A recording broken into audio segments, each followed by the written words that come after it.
Waalaikumsalam warahmatullahi wabarakatuh.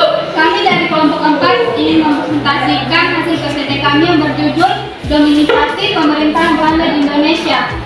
Selanjutnya, saya akan menyerahkan kepada pemateri saya. Latar belakang.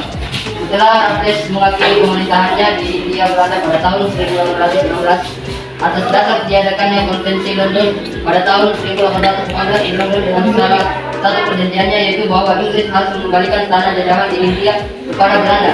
Maka pada tahun 1816 India Belanda kembali berada di kawasan Belanda seutuhnya. Dan dari saat itu dimulailah pemerintah kolonial Belanda. Dominasi pemerintahan Belanda memberikan dampak sangat buruk bagi rakyat pribumi, di mana pada setiap waktunya dalam pemerintahan Belanda, rakyat pribumi selalu dijadikan objek kerja rodi yang membuat rakyat pribumi selalu menderita. Sedangkan orang-orang Belanda merasakan hasil dan kemakmuran atas penderitaan para pribumi. Latar belakang dilaksanakan tanam paksa. Perang Belanda dengan Pangeran Diponegoro adalah salah satu penyebab kebijakan tanam paksa. Secara umum, latar belakang diterapkannya tanam paksa oleh Belanda di Indonesia adalah karena negara tersebut membutuhkan uang untuk membayar hutang agar terhindar dari kebangkrutan. Ketentuan dan pelaksanaan tanam paksa. Yang pertama, ketentuan tanam paksa. Latar belakang terletak menarik serta sesuai dengan letak susunan dan perkiraan manden pos tersebut. Tahun 1830 Manden Bos diangkat sebagai Gubernur Jenderal baru di Jawa. Secara rinci beberapa ketentuan tanam paksa itu termuat pada negara-negara atau tahun 1834 nomor 3. Ketentuannya antara lain: pertama, penduduk menyediakan sebagian dari tanahnya untuk pelaksanaan tanam paksa. 2. Tanah pertanian yang disediakan penduduk untuk pelaksanaan tanam paksa tidak boleh melebihi 1/5 dari tanah pertanian yang dimiliki penduduk desa. 3. Ada 3 cara pelaksanaan tanam paksa. Yang pertama, sistem tanam paksa harus menggunakan organisasi desa. 2.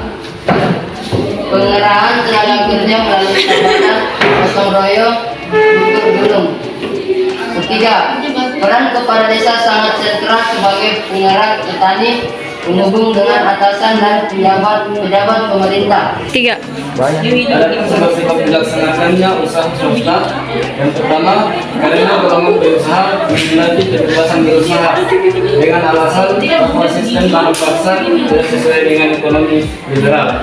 Yang kedua, akibat reaksi dari orang-orang Belanda yang didukung oleh kaum liberal mulai tahun 1865 sistem tanam paksa dihapuskan.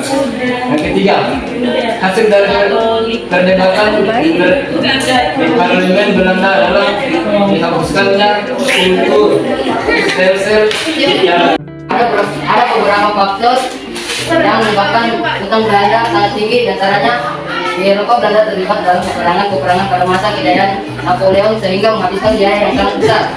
Terjadilah perang kemerdekaan Belgia yang diakhiri dengan pemisahan Belgia dari Belanda pada tahun 1800.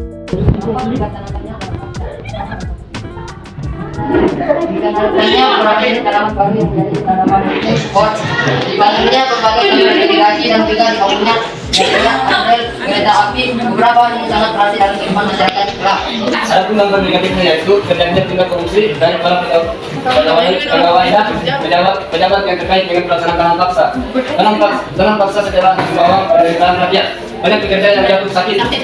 Mereka dipaksa fokus bekerja untuk tanam paksa sehingga nasib diri sendiri dan keluarganya tidak terurus.